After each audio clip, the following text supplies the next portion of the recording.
Bonjour les amis. Cette semaine, on parle sur les voyages des Israélites, Matot, Massaï. Mais je voudrais mettre un point que Michael Berg il a exposé pour ceux qui écoutent Kabbalah.com. Vous pouvez écouter toute la classe qui va profondément dans le sujet. Et il ramène beaucoup des études qui arrivent du Rav Ashlag et bien sûr du Zohar. Dans cette portion, le Créateur, il dit à Moïse, Nekom nikmat bnei Israël à la Midianim. Ça veut dire, prends ta revanche. Ça veut dire, regarde tous ceux qui t'ont fait du mal et va les tuer. Bizarre. C'est, on parle sur la Torah. Tout est saint, tout est pur. Comment ça se fait la revanche? Quel rapport? Quel rapport cette jalousie de prendre qu'est-ce qui m'appartient? Mais là, Michael nous explique par une histoire que la revanche ou la jalousie, elle a à voir avec le fait qu'on saigne. Ça veut dire on perd d'énergie de vie quand on saigne. Ça veut dire le sang, il représente la force de vie. Et quand on est jaloux, c'est comme s'il y a quelqu'un qui nous a pris cette force de vie, ou notre force de vie se trouve chez quelqu'un d'autre. Quel rapport? Qu'est-ce qu'on veut comprendre de tout ça? Et là, il y a vraiment quelque chose de très beau et très intéressant que Michael il explique.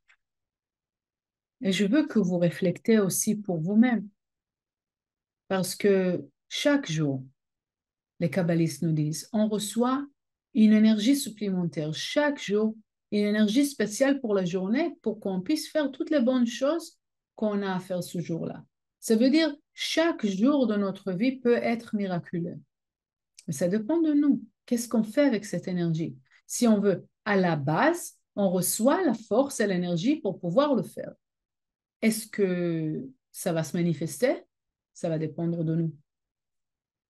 Mais déjà, de savoir qu'on reçoit l'énergie pour toutes les choses qu'on veut faire, bien sûr, les choses qui vont créer plus de lumière, les choses qui vont ramener plus de lumière dans le monde. Oui, c'est clair, on va recevoir de la force pour le faire. Des fois, on se dit, oui, le créateur donne-moi de l'énergie pour que je puisse faire ceci, cela. Eh ben, le créateur, il nous donne la force pour le faire. Ça, c'est la première chose. Mais la deuxième chose, c'est qu'est-ce que je fais avec? Et je veux que vous réflectez là-dessus pendant la journée. Combien de fois on perd notre énergie? Parce qu'on a décidé de discuter avec quelqu'un qu'au bout du compte, il n'y a rien qui est sorti de là. Et si on voit ou si on ne voit pas, mais on sent qu'on a perdu de l'énergie. Oui. Si on a aidé quelqu'un, OK, et on ressent bien après, ça veut dire que qu'est-ce qu'on a fait à ce moment-là était efficace et était bien pour nous, même si ça n'a pas l'air. Mais quand on ressent faible, quand on ressent manque d'énergie, c'est parce qu'on a donné notre énergie où il ne fallait pas, où on a perdu l'énergie, perdre de temps et faire des choses qui ne sont pas pour nous à faire. OK? Donc, je veux que vous pensez une seconde. Quand je perds le temps, de quelle manière je perds le temps? OK? Est-ce que je perds mon énergie? Est-ce que c'est une perte de temps? Est-ce que c'est une perte de parole? Est-ce que c'est parce que je donne mon énergie où il ne faut pas? Des fois, on donne trop à la mauvaise personne. Les gens qui nous prennent l'énergie ou le pain de la honte. OK? Ça veut dire, je suis en train de perdre mon énergie. Je ne veux pas perdre mon énergie parce que c'est une énergie divine qui était donnée, qui m'était donnée pour pouvoir faire des choses incroyables dans cette vie, dans ce monde aujourd'hui. Je ne peux pas me permettre à la perdre Après, on se pose la question, pourquoi j'ai pas d'argent? Pourquoi j'ai pas d'amis? Pourquoi j'ai pas de force? Pourquoi j'ai pas de solutions? Pourquoi il y a des choses qui s'ouvrent pas? Première chose, ou les deux premières choses, un, c'est comprendre et savoir que chaque jour, je reçois une énergie supplémentaire pour pouvoir effectuer toutes les choses incroyables dans la journée. Et la deuxième chose, c'est qu'est-ce que je fais avec? Est-ce que je suis en train de perdre ou de perdre mon temps ou de perdre cette énergie ou j'investis cette énergie exactement où il faut?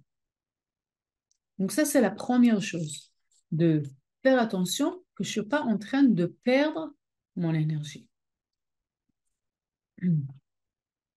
Le deuxième point, c'est créer l'unité. On parle beaucoup sur créer l'unité.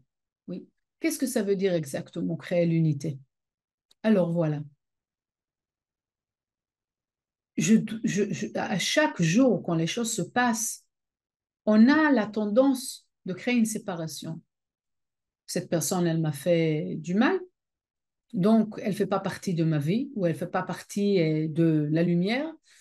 C'est une personne méchante et on la sépare. On la sépare de nous-mêmes, on la sépare de la lumière. On crée une séparation entre tout. Il s'est passé quelque chose, même une situation qui s'est passée. OK? Une compréhension, une découverte, un malentendu, une situation. Ah, c'est pas bien. On décide, c'est pas bien. C'est pas possible. C'est pas possible que quelque chose dans la vie, il est pas bien. Avec toutes les horreurs qu'on est en train de vivre, ok? Il n'y a pas quelque chose qui est pas bien. Chaque chose qui se passe, ça fait partie de la lumière. Douloureux, oui. Mal, oui. Peur, oui. Mais, on va parler sur la peur en 2 secondes. Mais, savoir et comprendre que toutes les choses qu'on rencontre font partie de la lumière. Les personnes, ils font partie de la lumière. Le Rav Ashlag, il nous a dit, on ne peut pas annuler. On peut annuler rien du tout dans cet univers. Tout fait partie de la grande image de la lumière, oui, de ce monde, pardon. On peut pas annuler, on peut rien annuler de ce monde. Pourquoi? Parce que tout fait partie de la grande image de la lumière. Toutes les parts de cette lumière totale. Elle se manifeste dans plusieurs manières. Et qu'est-ce qu'on fait avec? Comment on peut vivre dans des temps comme ça? C'est très douloureux. Ça fait peur des fois, non? Et si c'est les élections, comment ça va être? Comment les choses vont se dérouler? Qu'est-ce qui va arriver dans ce monde avec toutes ces haines qui tournent autour? C'est normal d'avoir peur. On peut très facilement être épongé par la peur. Oui, très facilement. Mais avoir peur veut dire que les choses y sont séparées, que cette situation, elle est mal. Et nous, avec la force de la semaine, avec l'énergie qui se révèle, avec la force du Zohar, avec notre conscience et nos actions, il faut qu'on se décide, il faut qu'on décide chaque fois de nouveau. Cette situation, elle est bonne. Je veux regarder de quelle manière elle m'aide. Ça veut dire, une personne, il m'a trahi, une personne, il m'a fait de mal, une situation, une question de guérison ou quoi que ce soit, c'est mal, c'est négatif, j'ai peur, et j'ai besoin, et je veux me sauver. Pause. Comme l'habitude. La pause, c'est quelque chose qu'on a appris dès le départ et ça nous sert à chaque fois de nouveau. Je me pose et je m'arrête et je me pose la question. Où ça fait mal le plus? De quelle manière ça me dérange le plus? Très important. Donc, prenez une situation euh, qui est très importante dans votre vie. OK? Ça vous dérange vraiment. Vous avez peur. Et c'est normal d'avoir peur peut-être dans la situation elle-même. Et vous posez la question, OK? Donc, écrivez. Et ensuite, vous posez la question, vous posez la question, de quelle manière ça me dérange, ça me fait mal, ça me fait peur. Quoi exactement il me fait peur ou il fait mal dans cette situation? Où ça me dérange le plus? OK? Quand j'arrive à découvrir ça, je suis déjà à 90% à côté de la solution, au-delà de la peur. Parce que je ne deal plus avec la peur elle-même, parce que quand je ne parle pas sur la peur, elle devient un monstre. Mais quand je parle, j'arrive à la source de la peur ou à la source de la situation, ça m'aide à maintenant focaliser et travailler et changer le point même. Et ça me coupe la liberté et ça me fait peur dans le sens que j'ai pas de contrôle. Chaque chose dans laquelle ça me dérange. OK? Ça me dérange parce qu'on ne me voit pas, on ne m'écoute pas, et ça me dérange parce que et, et ça me fait trop bouger, ça me presse. Chaque chose comme ça, c'est un point, qu'est-ce que j'ai retrouvé? C'est un point sur lequel il faut que je fasse un travail. Donc, mon, mon focus, il est plus sur la peur, il est sur le changement. Et ça, c'est un focus qui est positif, qui m'aide à grandir et il me bloque pas. Quand je suis emprenée par la peur, qu'est-ce qui va se passer? Je me bloque par la peur, je reste avec la peur. Mais quand je pose cette question, je suis occupée avec le changement. Le changement, il est efficace. Il m'ouvre. Donc, la peur, ça me ferme et le changement, ça m'ouvre. Qu'est-ce qui s'est passé? C'est qu'on s'est dit, d'accord, la lumière est là. Chaque personne, chaque situation, chaque point dans lequel je me trouve, ça fait partie de la lumière. Donc, qu'est-ce qui s'est passé à ce moment-là? Je donne pas, je crée pas un espace dans lequel la négativité, la peur et tout ça peuvent rentrer. C'est la même chose parce que dès que je dis non à la peur, en fait, je dis oui à l'unité avec la lumière. Ça veut dire, je dis que toutes les choses qui se passent dans ma vie, ça fait partie de la lumière, donc ça peut pas être mal. C'est pas possible que ce soit mal si ça fait partie de la lumière. Donc, du coup, je m'attache à quoi? À pas à la personne, ni à la situation, au gouvernement, ni à l'avocat, ni au docteur, rien du tout. Je m'attache, moi, et la lumière. Maintenant, j'ai créé une unité. L'unité, elle peut se créer avec la lumière éternelle aussi, avec le fait que je mémorise à chaque fois que chaque chose que j'ai dans la vie, c'est la lumière. Si c'est les vêtements, si c'est les amis, si c'est la connaissance, chaque petite chose, la lumière, le soleil, la maison, n'importe qu'est-ce que j'ai dans la vie, ça fait partie de la manifestation de la lumière dans ma vie. Donc, ça veut dire quoi? Que ça veut dire que je suis euh, entourée, entourée toute ma vie, chaque seconde avec la lumière. C'est de cette manière-là que je créais l'unité avec la lumière. Je laisse pas je laisse pas un espace pour l'obscurité de prendre place.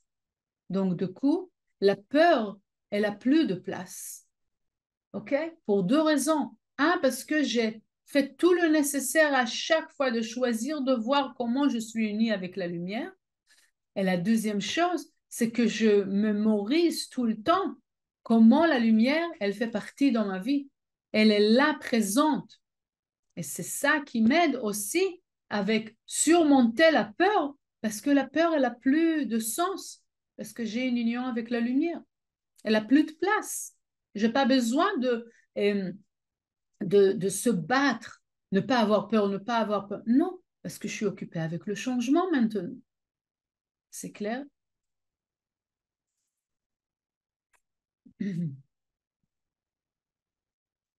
OK.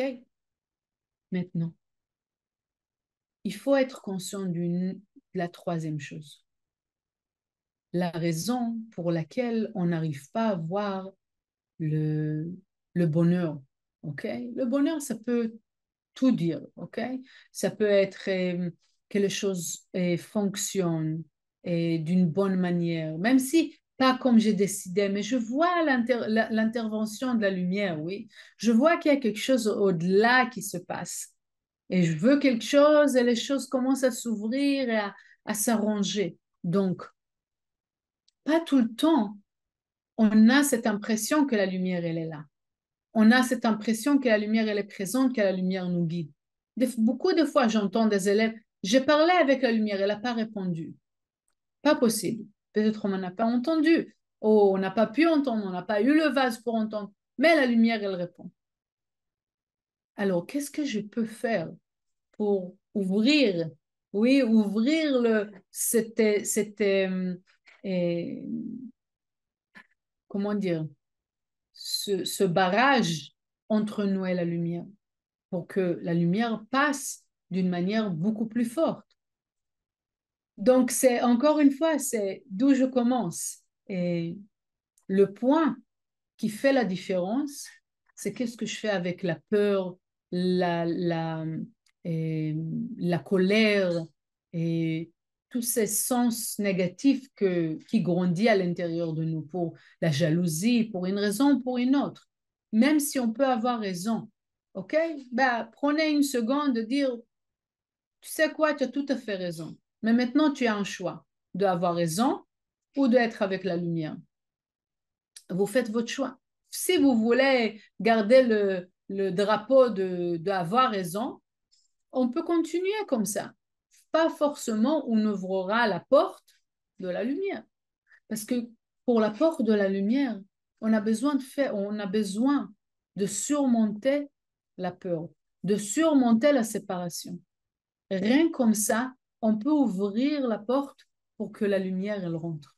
À chaque fois qu'on se donne à la peur, à la colère, à tout ça, on crée cette barrière de nouveau. Parce qu'à chaque fois de nouveau, on dit, en fait, en faisant ça, on dit, il y a une séparation. La lumière, c'est la lumière, mais en réalité, je vis une autre vie de séparation. Je me sépare de la lumière. C'est pas, et la lumière, elle m'écoute, la lumière, elle m'écoute pas, la lumière, elle est là ou pas là. Non, non, non. Elle m'aime, elle m'aime pas, elle m'a oublié. Non, non, non.